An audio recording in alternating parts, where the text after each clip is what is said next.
अस्सलामुअलैकुम, आप देख रहे हैं सेठी से सवाल। मैं हूं सैयदा आयशा नाज, मेरे साथ मौजूद हैं नजम सेठी साहब। सलाम। खिचड़ी सी पकी है, खलबली सी मची है, हंगामा है क्यों बरपा। वाह। इसके बाद भी आप मुझे दाद देंगे जब मैं आपसे सवाल करूंगी। अच्छा। मैच चल रहा है ना, एक आपको पता है पाकिस्तान क्रिकेट वाला। हाँ अच्छा। क्रिकेट वाला मैच चल रहा है, तो एक मैच इधर भी लग गया है। वो क्या है? अच्छा, नवंबर के महीने में मैचेस होना ना, एक्टिविटी लगी रहती है हमेशा। आप कम ही बात करें, नवंबर की तो बेहतर होगा। पिछले हफ्ते हमने चांद चढ़ाया था। I mean, चांद का बताया था। Yes. अब चांद चढ़ने जा रहा है, लेकिन चांद 14वीं के बाद चढ़ेगा, यानी 14 नवंबर के बाद उसके आसार दिखाई दे रहे हैं। सीधा आती हूँ 27वीं आईनी तरमीम। अगस्त के महीने में इसहाक डार साहब, बिलावल भुट्टो जरदारी साहब इनकार कर रहे थे कि 27वीं आईनी तरमीम आने जा रही है। कोई ज़्यादा महीने नहीं गुजरे और 27वीं तरमीम आ गई। हमने पिछले हफ्ते हल्की सी मुँह दिखाई कराई थी इसकी, क्योंकि बिल्ली म्याऊं म्याऊं कर रही थी, थैले से बाहर नहीं आई थी। अब आ रही है थैले से बाहर, लेकिन क्या वो एग्जैक्ट वही बिल्ली है या शेर है, या उसके बजाय कुछ और है? अब आप बताएंगे। हमें तो आपसे उम्मीद है कि आप हमें चिड़िया की खबर दें, या आप हमें बताएं कि ये किसके लिए आ रही है।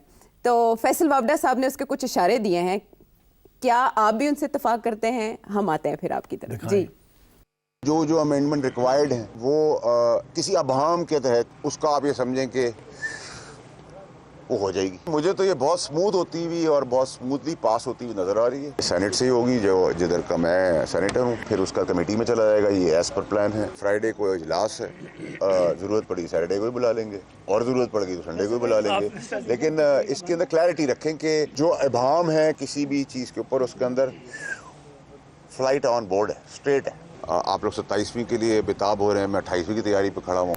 फैसल वावडा साहब का अनोखा अंदाज। कुछ अरसे गायब थी स्क्रीन से, ऐसे लग रहा था ट्रेनिंग पे गए हुए हैं, अब आए हैं तो बता रहे हैं, हमें पता दे रहे हैं। अच्छा, ये तो कह रहे हैं कि ऐसे पीस ऑफ केक है, तो ये बाकी जमातें क्यों गश खा रही हैं फिर?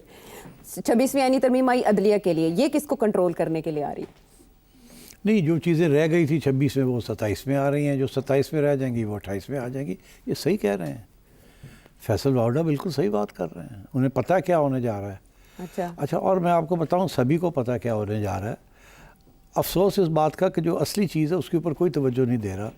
सब लोग लगे हुए हैं जी, 240 क्या है, 243 क्या है, 17th अमेंडमेंट क्या है, 27th क्या है, और जजेस के साथ क्या होने जा रहा है। मतलब है कि लगे हुए हैं आइन के ऊपर डिस्कशन। जी ठीक। बिलावल भुट्टो ने जो बता दिया कि ये होने जा रहा है। अब वो सवाल तो ये खड़ा होता है कि पहले ये हुकूमत कहती रही कोई 27वीं तरमीम नहीं आ रही, ज़रूरत नहीं है, मुल्क ठीक चल रहा है। फिर अब कह रहे हैं आ रही है जी। अब ये भी कह रहे हैं कि जी बिल्कुल डिस्कशन होगी इसके ऊपर, खुफिया नहीं रखा जाएगा, कमेटी में जाएंगी। ये बात किसी से कोई कंसल्टेशन नहीं करनी। जैसे 26वीं आखिरी वक्त पे 4 ड्राफ्ट का कोई इधर का घूम रहा था, उधर का घूम रहा था, सारा मीडिया पागल हुआ था कि कौन सा ड्राफ्ट सही है और कौन सा नहीं है। मौलाना कहते थे कि हमें तो ये दिखाया, कुछ और करने जा रहे। ये सारी डिसइंफॉर्मेशन चलेगी, सारे मीडिया को और आवाम को पागल किया जाएगा कि ये हो रहा है, ये हो रहा है, ये हो रहा है, ये हो रहा है। दरअसल किसी को नहीं बताएंगे क्या होने जा रहा है। आखिरी दिन ठा करके अमेंडमेंट आ जाएगी और ठा करके पास हो जाएगी। उसके बाद आप और हम लेके बैठे होंगे कि यार इसमें तो ये भी हो गया और ये भी हो गया, इसका क्या मतलब है और इसका क्या मतलब है। और ये होने जा रहा है, इसमें कोई शक ही नहीं है। तो ईवान में मश्क क्यों करने की ज़रूरत है कि वोट्स चाहिए? ये देखिए, ये सब ड्रामा है, कोई वोट्स की ज़रूरत नहीं है, सब कुछ है इनके पास, सब कुछ हो जाएगा। तो अगर ऐसा करना था तो ट्वीट करने की क्या ज़रूरत है? बिलावल भुट्टो तो ऐसा दिखाई दे रहा है जैसे वो पब्लिक में लाना चाहते थे वो मामला जो पहले क्लोज तो ले आए हैं ना पब्लिक में, शोर पड़ गया है ना, बातें शुरू हो गई है ना एकदम। जैसे हुकूमत का जी कोशिश थी कि चुप करके कर देंगे, एकदम लाएंगे और कर देंगे, बिलावल ने बाहर निकाल दिया। तो डिबेट इसीलिए तो शुरू होगी। तो पीपल्स पार्टी नहीं चाहती, पीपल्स पार्टी इसमें से कुछ चीज़ें जो नहीं चाहती। हुक्मरान तबका जिसमें पीपल्स पार्टी का भी हिस्सा है, नून लीग का भी हिस्सा है, और लोगों का भी हिस्सा है, सब ने ये फैसला कर लिया है कि ये हमने करने जाना है और वो होगा। उसके बाद ये सब यही रहेंगे अपनी अपनी जगह पर, सब अपनी अपनी जगह पे, जैसे कहते हैं ना, पुरानी तनख्वाह पे काम करेंगे। अच्छा जी। और अब मेरे से क्या सुनना चाहती हैं? हाँ, लेकिन आपने केनाल के मामले पे कहा था कि पीपल्स पार्टी का पॉलिटिकल कैपिटल दाव पे लगा है, तो 18वीं तरमीम के मामले पर क्या पीपल्स पार्टी को कोई नुकसान नहीं होगा? मैं आपको बताऊं, 2-3 चीज़ें होने जा रही हैं। फिर मैं मोटी बात करता हूं। मैं ये आर्टिकल फलाना और आर्टिकल फलाना और इनकी तरफ मत जाएं। वो जो चाहेंगे वो कर लेंगे, जब हो जाएगा तो पता चल जाएगा। अच्छा, मकसद क्या है, हाँ। क्या करना चाह रहे हैं, हाँ। ये नहीं कैसे भूल जाएं, वो हो जाएगा। तो अब क्या हो रहा है? हो ये रहा है कि फैसले हो गए हैं अच्छा। 2-3 किस्म के। एक ये कि जिसे हम जमहूरियत कहते हैं, वो नहीं चलती। सियासी जमातें डिस्क्रेडिट हो चुकी हैं, जो पावर में हैं वो 30 साल से आ रही हैं जा रही हैं, वो डिस्क्रेडिट हो चुकी हैं, इसीलिए इल्ज़ाम लगता है 47 फॉर्म का। और जो बाहर है वो जब पावर में थी तो वो भी 47 फॉर्म में थी एक किस्म की, ऐसे ही है ना। हाँ। बिल्कुल वैसे ही आए थे, तो वो भी जब आ गए तो वो भी डिक्टेटर बन गए। अब ये भी आ गए हैं, ये भी डिक्टेटर हैं। अच्छा। तो अच्छा, ये हकीकत है। सब चाहते हैं डेमोक्रेसी, मगर एक्चुअली डेमोक्रेसी, इनका ये मौक़िफ़ है कि डेमोक्रेसी चलती नहीं है। और अब मैं आपसे ये कहने वाला हूँ कि आवाम के दिलों में भी ये एक ख़दशा है कि शायद डेमोक्रेसी चलती नहीं है, क्योंकि जब भी जमहूरियत की फॉर्म में आई है तो उसने डिलीवर कुछ नहीं किया। अब अगर तो डिलीवर जमहूरियत ने किया होता आयशा, अच्छा। तो यहाँ गुर्बत ना होती, यहाँ मुलाजमतें मिलती लोगों को, यहाँ महंगाई ना होती, यहाँ घर मिलते लोगों को, रोटी कपड़ा मकान मिलता, and so on and so fourth. मगर यहाँ तो वो IMF कह रहा है, वर्ल्ड बैंक कह रहा है, गुर्बत बढ़ रही है, इंडेटेडनेस बढ़ रही है और हम दिन ब दिन गिरते जा रहे हैं। तो अगर ये सूरत हाल है तो ये डेमोक्रेसी ने क्या डिलीवर किया है यहाँ, सवाए ये कि इलेक्शंस जो हैं, जो कि एक ज़माने में हम कहते थे कि फेयर होते हैं, वो भी अब अनफेयर इलेक्शन होने शुरू हो गए हैं। एक ज़माने में हम कहते थे कि जुडिशरी की इंडिपेंडेंस बड़ी इंपॉर्टेंट है, मगर लॉयर्स मूवमेंट के बाद हमने देखा कि वो क्या इंडिपेंडेंस थी और क्या था, वो कहाँ से चले और कहाँ आज खड़े हुए हैं। इसमें किसकी गलती है? जुडिशल इंडिपेंडेंस कहाँ गया? इसी तरीके के साथ सियासी जमातों ने आवाम के लिए कुछ नहीं किया, ना वो जो बाहर बैठे हुए हैं ना वो जो अंदर बैठे हुए हैं, कुछ नहीं किया। अगर किया होता तो शायद इतनी मायूसी ना होती इन लोगों के खिलाफ। और अगर सरमायादार तबके ने कुछ दिया होता और सारा कुछ हजम ना कर लिया होता तो शायद यहाँ सरमायादारी भी चल जाती। वो सरमायादारी नहीं चलती, ट्रिकल डाउन इफेक्ट ही नहीं हो रहा, सारा कुछ तो खा जाते हैं। अपने लिए इंपोर्ट पॉलिसी बनाई हुई है, अपने लिए एक्सपोर्ट पॉलिसी बनाई हुई है, और दिन ब दिन कर्जे बढ़ते जा रहे हैं। यही है ना। तो अब सूरत हाल ये है कि इसको, इस सूरत हाल में आजकल के ज़माने में पाकिस्तान के अंदर किस इंस्टीट्यूशन की थोड़ी बहुत इज्जत रह गई है? कौन है? बताएं आप। मैं आपको बताता हूँ, आप ना बताएं, फंस जाएंगे आप। मैं तरीके से बताऊँगा। मैं भी सोच रही थी मैं क्या लफ्ज़ लाऊं। नहीं, कुछ नहीं। देखिए, पहले तो लोग ये कहते थे कि 10-10 साल फौज रहती है, क्या करती है। फिर सियासतदान आ गए, वो भी 10-10 साल रहने लगे, फिर वो क्या करने लगे। फिर ये कि मिलजुल के आ गए, हाइब्रिड रजीम जिसको हम कहते हैं, उसने क्या किया? वो सारे फारग हो गए और आवाम दिन ब दिन बददिल होती जा रही है। ठीक, अब क्या हुआ? एक जंग हो गई छोटी सी, इंडिया के साथ एक जंग हो गई। उस जंग में पाकिस्तान की अफवाज और अफवाज की लीडरशिप जो है वो आसमान पे चढ़ गई। हाँ। उन्होंने जो कारस्तानी दिखाई, दुनिया ने तक मान ली कि नहीं मान ली? बिल्कुल, अमेरिका तक। मैं समझता हूँ कि इस स्टेज पे इतना हाई उनका रेपुटेशन बन चुकी है पाकिस्तान की अफवाज की और उनकी लीडरशिप की कि पाकिस्तानी हैरान हो गए कि एक ही हुआ है। इंडिया तो बढ़ गया वैसे ही वाकई, और सारी दुनिया ने तस्लीम कर ली। गैर मामूली काम है। तो ये गैर मामूली काम में सिर्फ एक इंस्टीट्यूशन पाकिस्तान की जो है उसको माना जा रहा है अब। और पाकिस्तान की अवाम जो कि इमरान खान की वजह से एक एहतजाज मोड में थी अगेंस्ट द इस्टेब्लिशमेंट, वो भी इसके दौरान सारे चुप करके प्रो एस्टैब्लिशमेंट हो गए। ऐसे ही है ना? ऐसा ही है। तो ये कोई छोटी अचीवमेंट तो नहीं है, बहुत बड़ी अचीवमेंट है। तो ये टर्निंग पॉइंट था। तो ये अब उल्टा टर्निंग पॉइंट हो गया है। ये टर्निंग पॉइंट अब पाकिस्तान की इंस्टीट्यूशन जो है उसके हक में हो गया है। हक में हुआ after so long. Parvez Musharraf साहब के बाद तो मुखालिफत और ज़्यादा आसमान पे थी। तो अब ये सिचुएशन है जहाँ के बाकी सारी इंस्टीट्यूशंस, ब्यूरोक्रेसी डिस्क्रेडिट हो चुकी, डिस्क्रेडिटेड, सरमायादार डिस्क्रेडिटेड, सियासी जमातें डिस्क्रेडिट, रिलीजियस पार्टीज डिस्क्रेडिटेड। वो जो था ना एक ज़माने में कि मज़हब को इस्तेमाल करना लिजिटमेसी के लिए, वो भी फ़र्क है। अब मौलाना बेचारे वहीं के वहीं फंसे हुए हैं, जमात इस्लामी वहीं की वहीं फंसी हुई है, कोई बढ़ नहीं रहा है। ठीक है। और जो इधर उधर की सियासी जमातें हैं जो बाहर निकलने की कोशिश करती हैं और गड़बड़ करती हैं, उनकी ठापे लग गई हैं उनको, और कोई खड़ा होने के लिए तैयार नहीं है उनके लिए। तो वो जो था ना पुराने ज़माने में कि मज़हब को इस्तेमाल किया जाए, वो भी ख़त्म हो रहा है। बिकॉज लोगों ने देख लिया ये मजहबी जमातें जो हैं ये डिलीवर तो कर कुछ नहीं सकती। ये तो बातें करती हैं कि डिलीवर तो कुछ नहीं कर सकती। जी। So I think what has happened is a general disillusionment उस चीज़ के ऊपर जिसको हम जमहूरियत कहते हैं, क्योंकि हमारे लिए दिन ब दिन जमहूरियत सिर्फ एक इलेक्शन रह गई थी। आहिस्ता आहिस्ता सारी इंस्टीट्यूशंस डिस्क्रेडिट होनी शुरू हो गई थी। एक रह गया ये था कि इलेक्शन होने चाहिए, अच्छा। और वो फेयर होने चाहिए।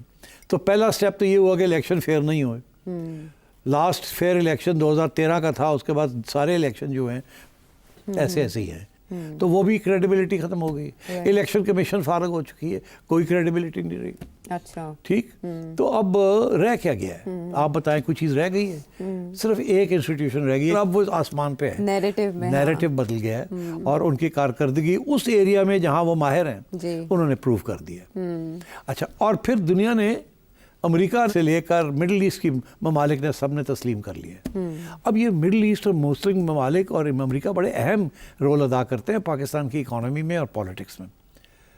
तो इसलिए इनकी अहमियत बढ़ गई है। अच्छा। और उनकी जब अहमियत बढ़ी है तो मिलिट्री की भी अहमियत बढ़ गई है। तो अब क्या होने जा रहा है, मैं आपको बता दूं कि इस वक्त पाकिस्तान की आइन को तब्दील किया जाएगा ताकि जो हकीकत है उसको वो रिफ्लेक्ट करे, एक आइडियल सिचुएशन को रिफ्लेक्ट ना करे। जब से ये आइन बनी है, पहले दिन से जुल्फ़िकार अली भुट्टो से लेके आज तक अच्छा। जो आया है उसने कोशिश की है कि इस आइन को जमहूरी लेस एंड लेस डेमोक्रेटिक बनाया जाए। ये बड़ी डेमोक्रेटिक आइन थी, मगर भुट्टो साहब ने भी अमेंडमेंट्स की इसको अपने पावर को बढ़ाने के लिए और इसकी डेमोक्रेटिक प्रोविजंस को कम करने के लिए, और जो आया उसके बाद उसने ये किया। एक इसमें सिर्फ एग्जांपल है जबकि ऐसे नहीं हुआ, वो था 13वीं अमेंडमेंट जो कि नवाज शरीफ साहब ने की थी कि प्रेसिडेंट के पावर टू डिसमिस गवर्नमेंट, मगर उन्होंने अपने लिए ले लिए वो सारे पावर्स, और वो उस पावर्स अपने ऊपर ले लिए इंस्टेड ऑफ इंस्टीट्यूशनलाइजिंग देम। तो वो भी एक जमहूरी स्टेप नहीं था। और फिर जो 18th अमेंडमेंट को आसिफ जरदारी साहब लेके आए, उसमें उन्होंने अपना पावर कम करके और प्रोविंशियल पावर्स को ज़्यादा बढ़ा दिया, फेडरेशन को ज़्यादा पावर्स दे दी, और उम्मीद ये थी कि शायद वो सिलसिला कारोबार चल जाए। अच्छा। मगर आपने देखा वो भी नहीं चल रहा, वो भी नहीं चल रहा।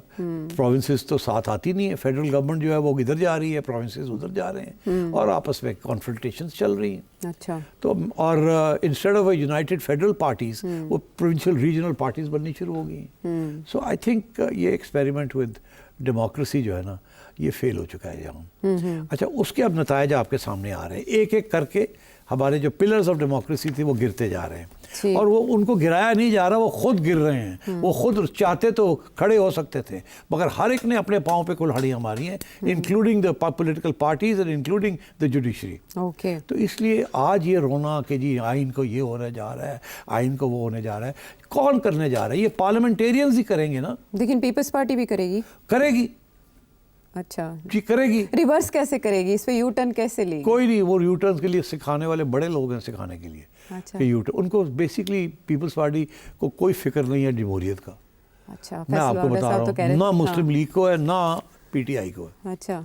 किसी को जमहूरियत उनके लिए बोला हमें क्या मिलेगा, अवाम को या मुल्क को क्या मिलेगा, वो उसके ऊपर नहीं है। मैं आज खुल के बात कर रहा हूँ आपसे। मैं वो बंदा हूँ जिससे सारी उम्र इस जमहूरियत के लिए बहुत कुछ करने की कोशिश की, मगर हर मौके पर मायूसी का सामना करना पड़ा। बिकॉज सबसे पहले कुल्हाड़ी मारने वाले वो लोग हैं जो जमहूरियत की बात करते हैं। अच्छा, अब आइए आप कि पीपल्स पार्टी सिर्फ किस चीज़ के ऊपर थोड़ी सी उसको तकलीफ हो रही है कि जो पैसे सिंध को मिलते हैं फेडरल गवर्नमेंट से, वो कम हो जाएंगे। वो कम हो जाएंगे तो फिर जाहिर है वो, हाँ, जो चीज़ें होती हैं जो सियासी हुकूमतें इस किस्म की करती हैं, जो लीकेजेस होते हैं और जो बाकी चीज़ें होती हैं वो ख़त्म हो जाएंगी या कम हो जाएंगी। तो उसके ऊपर लड़ाई है और कोई इशू नहीं है। ठीक। और हो ये भी हो सकता है कि एनएफसी अवार्ड को अमेंड ना करना पड़े, उसके अंदर कोई गुंजाइश निकाल ली जाए उसी अवार्ड के अंदर कि पाकिस्तान के डिफेंस के लिए पैसे जो है वो प्रोविंसेस भी कंट्रीब्यूट करें। ओके। देखिए, डिफेंस जो है वो तो एक नेशनल रिक्वायरमेंट है ना। अब पहले पता लग गया हमें कि अब डिफेंस की रिक्वायरमेंट बढ़ गई है, बिकॉज अब इंडिया सर पे बैठा है, अफगानिस्तान इधर से बैठा है, जंग की सूरत छिड़ सकती है किसी वक्त, ऐसे ही है। तो पैसे तो डिफेंस के लिए चाहिए ना। वो अमन का ज़माना ख़त्म हो गया है, अब टेररिज्म भी आ गई है, बॉर्डर इन्फिल्ट्रेशन भी आ गई है, और नरेंद्र मोदी बैठा है और अपने डिफेंस एक्सपेंडिचर बढ़ा रहा है, और किसी वक्त भी कुछ हो सकता है। तो आपको भी अब डिफेंस एक्सपेंडिचर बढ़ाने पड़ेंगे, और इसके ऊपर अब इत्तेफाक हो गया है। सारा मुल्क कहता है हाँ हाँ हाँ बिल्कुल बिल्कुल, हमारी दलेर फौज ने ये किया, अगर ना होता तो आज ये हो जाता, दे इनको पैसे, ये लड़ेंगे, इसीलिए तो रखा है हमने इनको। वो जो सारा वक्त हम चीखते थे कि डिफेंस एक्सपेंडिचर बढ़ गया है, सोशल एक्सपेंडिचर नहीं बढ़ा, अब हम सब चुप हैं। क्यों? डिफेंस करनी है जी, डिफेंस करनी मई है। के बाद हाँ, चेंज अब ऑफ तो माइंड। अब किसी वक्त इंडिया अटैक कर सकता है, तो करनी है ना, तो पैसे कहाँ से आएंगे? तो पैसे आएंगे प्रोविंसेस से, क्योंकि डिफेंस जो पाकिस्तान का है ना, सिर्फ इस्लामाबाद का तो नहीं है ना। तो अब वो ये कहेंगे आपसे कि रास्ता निकालेंगे आपके लिए, अच्छा। कि आप भी मुतमईन हो जाएं, और वो पैसे भी आप अपने बजट में से आप डिफेंस के लिए पैसे दें। अब वो ऐसे पकड़ते हैं, ये ऐसे पकड़ते हैं, ये ऐसे पकड़ते हैं, वो पकड़ा जाना है और वो होगा। अच्छा। अब वो 500 अरब रुपया होगा, या 1000 अरब रुपया होगा, या 1500 अरब रुपया होगा, दैट इज़ अप टू कि ये कितना पहली स्टेज पे लेते हैं, अगले क्या होना है क्या नहीं होना, मगर कोई ना कोई फार्मूला निकल आएगा और उसके ऊपर मोहर लग जाएगी। अच्छा। ये होने जा रहा है। अब आप मुझे पूछिए कैसे होगा, मैं कहता हूँ छोड़ दें, इधर ना जाएं, कैसे होगा, तवज्जो दें क्या होने जा रहा है। हाँ। और वो क्यों होने जा रहा है, ये तवज्जो दें आप। हाँ। क्यों होने जा रहा है मैंने आपको बता दिया, बिकॉज सारी इंस्टीट्यूशंस फेल हो चुकी हैं, और हम सिविल सोसाइटी वाले लोग जो जमहूरियत की बात करते रहे और ये करते रहे, वो we are all corrupt, we are all compromised, और इसलिए we can not put up a resistance. ये हमारी सिचुएशन है। ठीक है। इसका जो काउंटर आर्ग्यूमेंट है वो तो सियासतदान ये देते हैं ना कि हमें चलने नहीं दिया जा रहा, लेकिन जो सिचुएशन आपने बताई उससे ऐसे दिखाई देता है। ये कैसे नहीं चलने दिया? देखिए बात ये है, चलने वाले हों तो चल जाते हैं ना। ये क्या बात हुई चलने नहीं दिया गया? मुझे आप बताएं, इमरान खान को चलने नहीं दिया? इमरान खान को चलने क्या दिया? चलाया गया कि आप जो चाहो कर लो। क्या किया खान ने? कुछ नहीं किया। वो कहते थे मुझे काम करने नहीं दिया जाता था, अपना इस्तेदलाल है, लेकिन काम नहीं करने, क्या काम नहीं करने दिया? वो ये सर चाहते थे सारे जो रह गए बाहर सबको जेल में डाल दें, ये नहीं करने दिया। बाकी तो यार सारा कुछ तुमने कर लिया था। अच्छा, अब आप ऑनेस्टली मैं आपको बताऊं, we have been betrayed by our politicians and by our democrats. खा वो जजेस हों, खा वो ब्यूरोक्रेट्स हों, खा वो मीडिया में हों, खा वो सियासी जमातों में हों, they have all betrayed the cause of democracy. अच्छा, एक तरफ तो ये है सब कुछ, और ये होने जा रहा है, और आप जब होगा तो फिर आप देख लीजिएगा क्या क्या चीज़ें अमेंड हो गई हैं और उसके नताइज क्या होंगे। मैं तो समझता हूँ कि रह ही कुछ नहीं गया, सारे कॉम्प्रोमाइज्ड हैं। ठीक। अच्छा, अब इसलिए मैं ये समझता हूँ कि वी शुड फोकस ऑन ये जमहूरियत के साथ हो क्या रहा है। अभी पाकिस्तान की हालत तो मैंने आपको बता दी, अगर आप इजाज़त दें तो मैं आपको बताऊं, ये सिर्फ पाकिस्तान की सिचुएशन नहीं है, ये सारी दुनिया में, जिसे हम जमहूरियत कहते हैं, जिसके लिए हम अलंबरदार रहे, झंडा लेके फिरते रहे, लड़ाई झगड़े किए, लॉयर्स मूवमेंट्स की, सियासी जमातों के साथ मिलकर प्रोटेस्ट किए, ये किया वो किया, क्या नहीं किया, स्ट्रगल की। सारी दुनिया में ये जमहूरी स्ट्रगल गिर रही है, फारग हो रही है। मैं आपको पहले बताता हूँ कितनी फारग हो चुकी है, फिर मैं आपको बताऊँगा क्यों फारग हो रही है। पहली बात तो ये कि पिछले साल ये एक रिपोर्ट निकली है, इस साल 2025 में, उसका नाम है वी डेमोक्रेसी रिपोर्ट 2025। वो कहते हैं कि पिछले 25 साल में जमहूरियत को काट दिया गया है दुनिया में, ग्लोबली ट्रम्प्ड। मतलब है कि तुरप चाल चल के कट हो गई है। मैं आपको थोड़े से स्टेटिस्टिक्स बताता हूँ, ठीक है जी। ये बड़ा ज़रूरी है ताकि आपको पता लगे सिर्फ हम नहीं हैं, सब जगह पे यही हो रहा है, डोमिनो इफेक्ट, रिट्रीट हो रही है जमहूरियत दुनिया में। इस वक्त वो कहते हैं लिबरल और इलेक्ट्रल डेमोक्रेसी 88 मुल्कों में है आउट ऑफ 200। अच्छा, इलेक्ट्रल डेमोक्रेसी जहाँ कम से कम इलेक्शंस होते हैं, वो रिग्ड हो या ना हो, इलेक्शंस होते हैं, या लिबरल डेमोक्रेसी मतलब है कि सरमायादार वालों की डेमोक्रेसी, वो 88 कंट्रीज़ में है। मगर 91 जो है कंट्रीज़ में जमहूरियत नहीं है, वो सिस्टम बंद है, और वहाँ ना इलेक्शन ठीक होते हैं, ना वहाँ कोई जमहूरी डालते हैं, वहाँ एक किस्म की ऑटोक्रेसी है, डिक्टेटरशिप्स है। ओके। और ये पूरा पिछले साल से रिवर्सल हो गया है। पिछले साल एक 91 डेमोक्रेसीज थी और 88 ऑटोक्रेसीज थी। अब 88 डेमोक्रेसीज और 91 ऑटोक्रेसीज। मगर ये तो पिछले साल और आज साल की बात है ना, तो थोड़ा सा और लॉन्ग टर्म देखिए आप क्या हो रहा है। 2024 में 29 डेमोक्रेसीज थी जो कि जो जिसे आप लिबरल डेमोक्रेसी कहते हैं, कोई नॉन लिबरल डेमोक्रेसी भी होती है जो हाइब्रिड जैसे कहते हैं। सिर्फ लिबरल डेमोक्रेसीज जो थी वो 29 थी। और वो कहते हैं कि अब 50 साल में, पिछले 50 साल में इतनी कम हो गई हैं ये कि सिर्फ 12% दुनिया की जो आबादी है वो जमहूरियत के अंदर रहती है। कितनी? सिर्फ 12%। 12% आउट ऑफ 100। 50 साल में ये गिर गई है, 12% पे आ गई है। अनदर वर्ड्स के हर 3 बंदे 4 बंदों में से 75% दुनिया की पॉपुलेशन जो है वो जमहूरियत में नहीं रहती।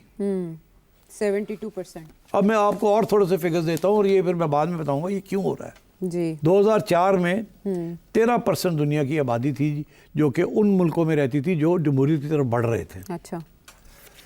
अब 6% है सिर्फ। अब सिर्फ Interesting. 6% रह गए हैं जो कि Interest बढ़ decline. रहे हैं, बाकी सब गिर रहे हैं। Interest decline. 2004 में 51% मेजॉरिटी लोगों की थी जो कि किसी न किसी जमहूरियत में रहते थे।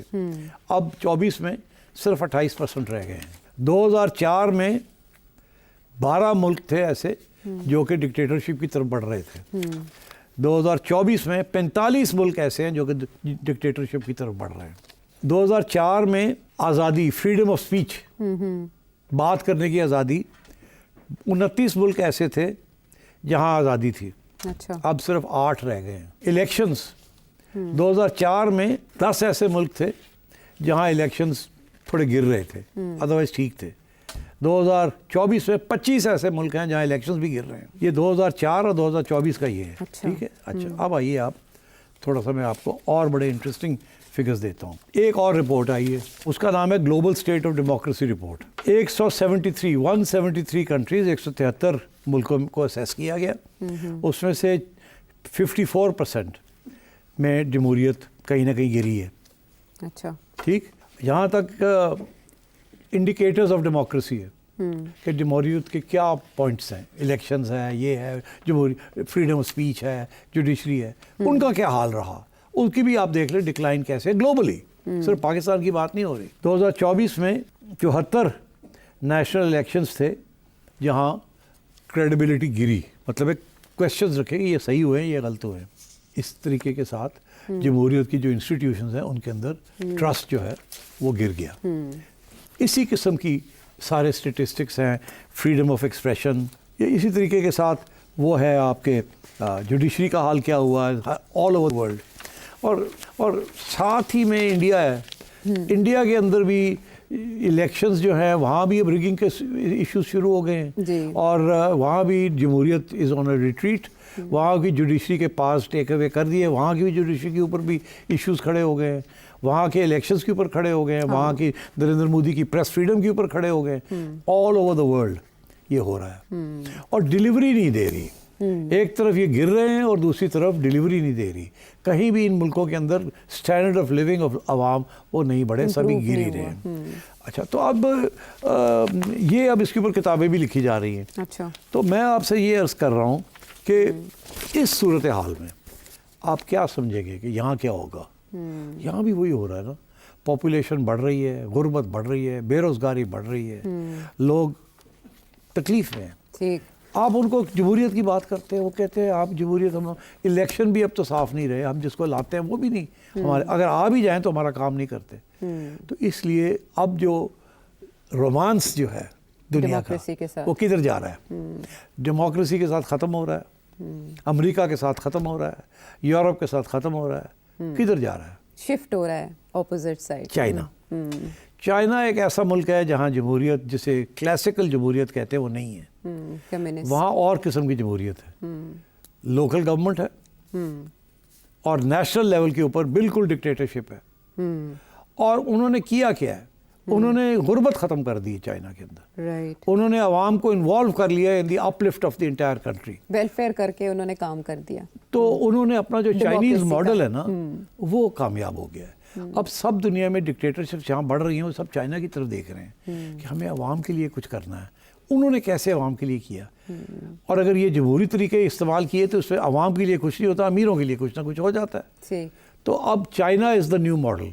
ओके और everybody is looking at China कि चाइना के अंदर लोकल गवर्नमेंट कैसे है, चाइना के अंदर कैपिटलिस्ट सिस्टम जो है वो किस तरीके से चलता है, सोशलिस्ट सिस्टम किस तरीके से चलता है, इलेक्शंस कैसे होते हैं, वन पार्टी सिस्टम है तो कैसे चलता है, and so on and so ये सारे इंग्रेडिएंट्स उसे सुपर पावर कैसे बना रहे हैं, इमर्जिंग सुपर पावर। तो आई थिंक ये दुनिया एक इस तरफ जा रही है और हम भी उसका हिस्सा हैं। तो अब हम ये फिक्रमंद हैं जी, आइन के अंदर ये होने जा रहा है और आइन के अंदर सारी जिम्मेदारी तो हमारी अपनी है, हम यहाँ तक ले आए हैं, मगर हम अकेले नहीं हैं, सारी दुनिया में हम जैसे लोग यही कर रहे हैं। तो आपने एक बड़ा पर्सपेक्टिव, बड़ी पिक्चर दे दी कि एक लहर है जो पूरी दुनिया जिसकी लपेट में आई हुई है और पाकिस्तान में आने वाली तब्दीलियां भी उसी का मजहर। तो नेशनल सिक्योरिटी इस्टेब्लिशमेंट इस मुल्क को कॉन्स्टिट्यूशनली इस पार्लियामेंट के मोहर के साथ चलाएगी। तो सिट साहब क्या आप उससे माने या ना माने ऐसे ही होगा। हाँ, क्या उससे सियासी और क्या वो आवाम को दे सकेंगे? हाँ, ये जो सवाल चले हम ये तवक्को रखते हैं कि ये जो चेंजेस हैं ये वेलफेयर के लिए और उन्हीं मकासद के लिए लाई जा रही हैं जिनका जिक्र सेठी साहब ने किया।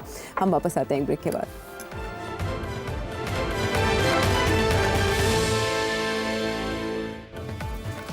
शो में साथ देने का शुक्रिया। सिट साहब, जिस लहर का आपने जिक्र किया उस सारी दुनिया को अपनी लपेट में लिए हुए है, लेकिन ऐसे लग रहा है कि सुपर पावर का जो शहर है न्यूयॉर्क सिटी, वहाँ बिल्कुल ही अलग हवा चल रही है और उसी हवा ने ज़ोहरान मुमदानी को इलेक्ट कर लिया बेसिकली। जो शहर न्यूयॉर्क कैपिटलिस्ट का शहर कहा जाता है, वहाँ से ज़ोहरान मुमदानी की अनप्रेसिडेंटेड जीत, ये किस तरह मुमकिन हुई इतनी मुखालिफत के बावजूद? देखिए, ये सही नहीं है कि जी कि ये ट्रंप का शहर है।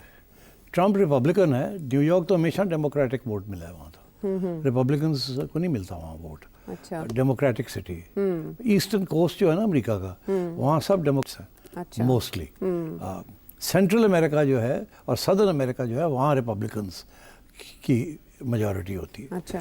New York has always been a democratic state. Okay. अच्छा, अब आइए आप के क्या हुआ इस दफ़ा। इस दफ़ा ये हुआ है कि अब न्यूयॉर्क के बारे में मैं थोड़ी सी बात बता दूँ। न्यूयॉर्क ने अगर कोई परसेप्टिव फोरकास्टर होते तो वो समझ जाते कि सारा अमेरिका के अंदर अब एक तब्दीली आ रही है। मैंने अपने 1-2 प्रोग्राम में इसका जिक्र भी किया है कि ये जो ट्रंप एडमिनिस्ट्रेशन है ये आखिरी रिपब्लिकन गवर्नमेंट है। अब अगले 8, 10 साल, 14, 12 साल रिपब्लिकन्स को अब नहीं मिलनी गवर्नमेंट। जी, ये आपने जिक्र किया, मैंने जिक्र किया हुआ है, ये लास्ट है।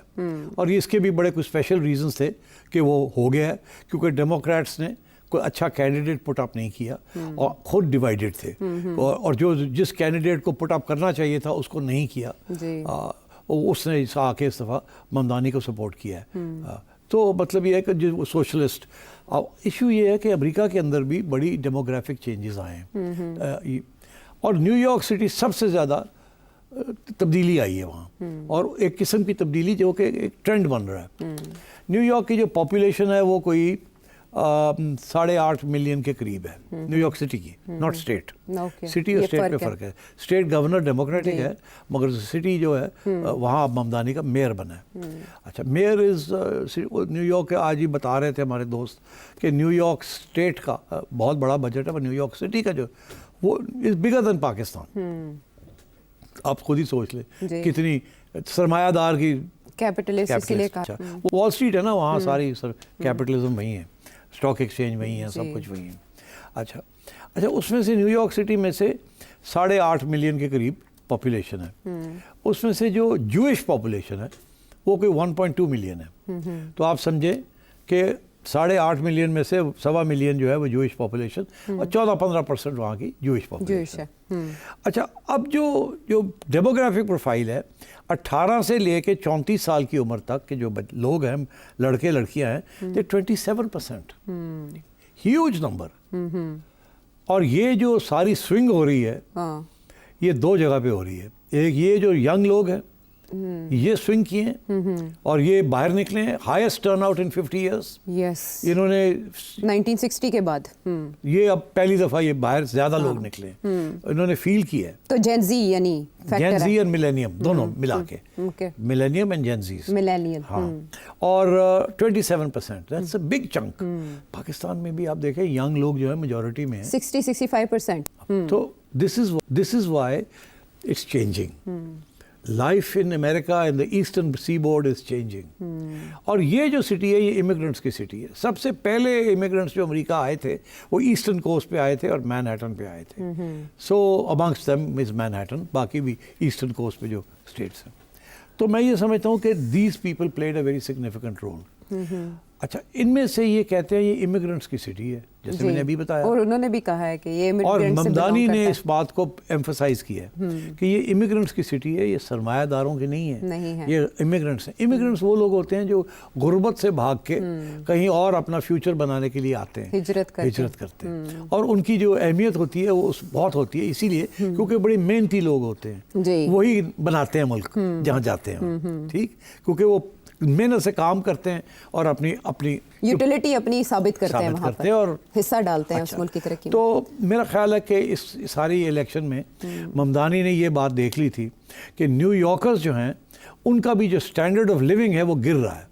रेंट्स बढ़ रहे हैं, खाना महंगा हो गया है, तनख्वाहें बढ़ नहीं रही हैं, ट्रैवल महंगा हो गया। और बड़ी इंटरेस्टिंग बात, क्या? सिर्फ ये लोअर क्लास की बात नहीं हो रही, न्यूयॉर्क के अंदर एक बड़ी सब्सटैंशियल मिडिल क्लास भी है।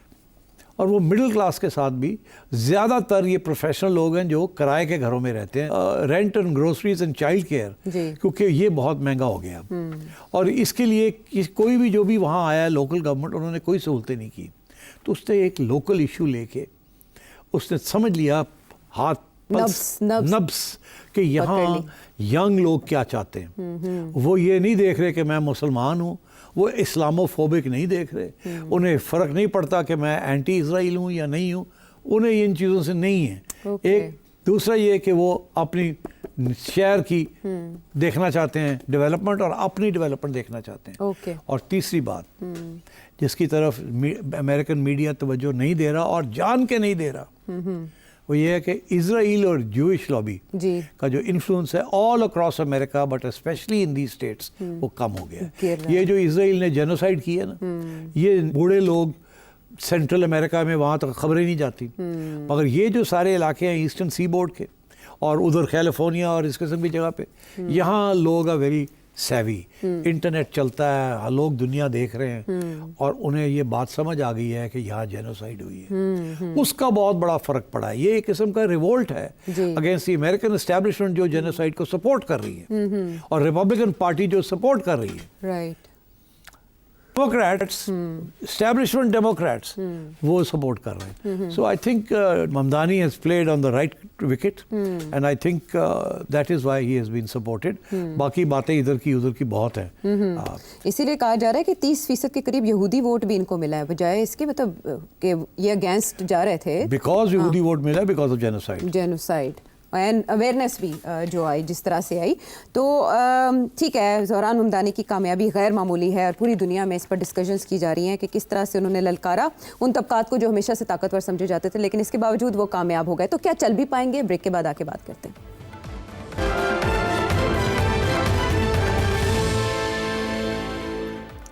शो में साथ देने का शुक्रिया। प्रेसिडेंट ट्रंप के अज़ाइम अपनी जगह, अगर हम देखें 1 साल पहले तक ज़ोहरान ममदानी को कोई नहीं जानता था, लेकिन अब ना सिर्फ ज़ोहरान ममदानी बल्कि उनका ख़ानदान भी डिस्कस हो रहा है, बल्कि आपके साथ उनकी तस्वीर भी वायरल हो रही है। क्या कनेक्शन है ये? मेरा कनेक्शन क्या है या मेरी फैमिली का कनेक्शन जी क्या है? देखिए 2001-2 में मैं डेली टाइम्स का मदीर था। हमने एक नया अखबार लॉन्च किया था सलमान तसीर साहब के साथ। तो उस सिलसिले में हमने सोचा कि इसको लॉन्च करने के लिए, इसको पॉपुलर करने के लिए कोई दुनिया से वर्ल्ड फेमस लोग बुलाने चाहिए ताकि यहाँ सेमिनार्स करवाए जाएं। अच्छा। तो पहला सेमिनार मैंने नोम चॉम्स्की करवाया था लाहौर शहर में, वर्ल्ड का सबसे बड़ा लेफ्टिस्ट फिलोसोफर। वो आए और पैक्ड हॉल्स थे। उसके बाद मैंने लॉन्च हमने किया अरुंधति रॉय के साथ। अच्छा। जो बुकर प्राइज़ विनर है, ठीक, उनके साथ भी लाहौर, इस्लामाबाद, वहाँ सब जगह पे किया हमने। फिर नोम चॉम्स्की को बुलाया और तीसरे साल हमने मीरा नायर को बुलाया। क्या ज़माना था। मीरा नायर जो थी वो एक इंडियन फिल्म मेकर है, she is married to a Muslim और उनका बेटा है ज़ोहरान और ये रहते हैं न्यूयॉर्क में। हमारी इनसे मुलाकात हुई न्यूयॉर्क के अंदर उस ज़माने में, क्योंकि ममदानी साहब जो हैं is a leftist and intellectual और कोलंबिया यूनिवर्सिटी में पढ़ाते थे। अच्छा। और हमारे दोस्त थे डॉक्टर इकबाल अहमद, उन्होंने वहाँ मेरा तारफ़ करवाया था इनके साथ। अच्छा। जब मैं न्यूयॉर्क जाता था तो वाकफियत हो गई। फिर पता चला कि मीरा नायर जो है वो फिल्में बनाती हैं और ज़बरदस्त किस्म की सब कॉन्टिनेंटल कल्चर्स के ऊपर फिल्में बनाती हैं, बड़ी बहादुर खातून है। बोल्ड एंड बहादुर। हाँ, बोल्ड एंड बहादुर, बोल्ड एंड ब्यूटीफुल। तो उनको दावत दी हमने, यहाँ आई वो। अच्छा। फिर एक शाम वो और ममदानी साहब और ज़ोरान उस वक्त 10-11 साल का था, ये हमारे यहाँ खाना था, वहाँ भी आए। ओके। और इन्होंने हमें ये कहा कि फरीदा खानम से मुलाकात हो जाए। तो फिर हमने फरीदा खानम मैडम को दावत दी, वो हमारे घर आई और ये फिर हम वहाँ एक महफिल हुई शाम एक सजी शाम। तो वहाँ ये सब मीरा नायर भी और ज़ोरान भी और ममदानी साहब भी और हम सब, हमने फिर उनकी खातिर मदारत की, उनको होस्ट किया। और मीरा नायर अपनी वालदा को भी ले आई थी ओके। साथ। तो इस तरीके से तल्लकात फिर बने इन्हें। ओके। उसके बाद मेरी और भी दोस्ती हो गई विद ममदानी साहब। उनकी 2 किताबें हैं, एक है गुड मुस्लिम बैड मुस्लिम, जो कि उन्होंने ये जो सारा वेस्टर्न मीडिया ना कि कोई अच्छे मुसलमान भी होते हैं और बुरे मुसलमान भी होते हैं, उन्होंने उसके ख़िलाफ़ ये बात लिखी कि ये वेस्टर्न प्रोपेगेंडा है, अच्छे मुसलमान बुरे मुसलमान, ये कैटेगराइज कर रहे हैं हमें मारने के लिए। अच्छा। तो वो किताब मैंने यहाँ शाया की। उसके बाद उनकी लेटेस्ट किताब आई है कॉलोनियल सेटलरिज्म के ऊपर, कि ये इज़राइल कि किस किस्म की सेटलर कॉलोनीज बनाते हैं और फिर हम जब्त कर लेते हैं ज़मीनें। तो he is a very progressive writer and he वो कोलंबिया यूनिवर्सिटी में पढ़ाते भी हैं। अच्छा। तो वो इस तरीके के साथ। फिर मेरे बेटा अली सेठी जो है वो भी ज़ोरान से थोड़ा सा बड़ा है, भी मीरा नायर के साथ काफ़ी वाक़ियत है। और मीरा नायर ने यहाँ एक फ़िल्म भी बनाई है, उस फिल्म का नाम था रिलक्टेंट फंडामेंटलिस्ट। रिलक्टेंट फंडामेंटलिस्ट का मतलब यह है कि एक आप ही उर्दू का तर्जुमा कर दें, फंडामेंटलिस्ट तो आपको पता है इस्लाम से वो निकालते हैं, मुतज़ब्ज़ब बुनियाद परस्त। हाँ। तो वो एक किताब लिखी थी। वो किसने किताब लिखी थी? हमारे एक बहुत ज़बरदस्त राइटर है मोहसिन हामिद साहब, उनकी किताब है द रिलक्टेंट फंडामेंटलिस्ट। उसके ऊपर उन्होंने एक फिल्म भी बनाई, तो वो लाहौर भी आई थी। तो इसलिए बड़ी दोस्ती है मोहसिन हामिद की फैमिली की, हमारी और इस फैमिली की, and that's how we know Zoran. मुख्तलिफ डोमेन्स कनेक्टेड हैं। मुख्तलिफ डोमेन्स। तो अभी पिछले साल हम गए थे, तो वहाँ भी मुलाकात हुई ज़ोरान के साथ एंड सो ऑन। तो बहुत ही अच्छा बच्चा है। उस ज़माने में भी जब ये 10-11 साल का था तो इसे नॉलेज का बड़ा शौक़ था। वालिद वालदा की जो भी मीटिंग्स होती थी बैठता था, सुनता था, ऑब्ज़र्व करता था, सवाल पूछता था, और बहुत ही अच्छी नेक तबीयत का बच्चा है एंड वेरी ब्रेव। और we all feel for him. और उसने एक कामयाब बहुत ज़बरदस्त किस्म का काम। मीडिया कैंपेन जैसे चलाई वो भी अनप्रेसिडेंटेड थी। उन्होंने नॉकआउट किया अपने से सीनियर एक्सपीरियंस पॉलिटिशियंस को, यही उनकी कामयाबी का बोलता सबूत है। लेकिन जो चैलेंजेस हैं उनके सामने वो बहुत बड़े हैं, और उसके बारे में जो उनके दावे हैं वो भी तकरीबन वैसे ही हैं। उम्मीद वो दिला चुके हैं न्यूयॉर्क सिटी के वासियों को। तो देखना ये है कि किस हद तक कामयाब होते हैं प्रेसिडेंट ट्रंप की अपोजिशन के होते हुए। और भी होंगे जहन में बहुत से सवाल, तो नंबर है आपके सामने, इस पर भेजिए। अगले प्रोग्राम तक के लिए इजाज़त है।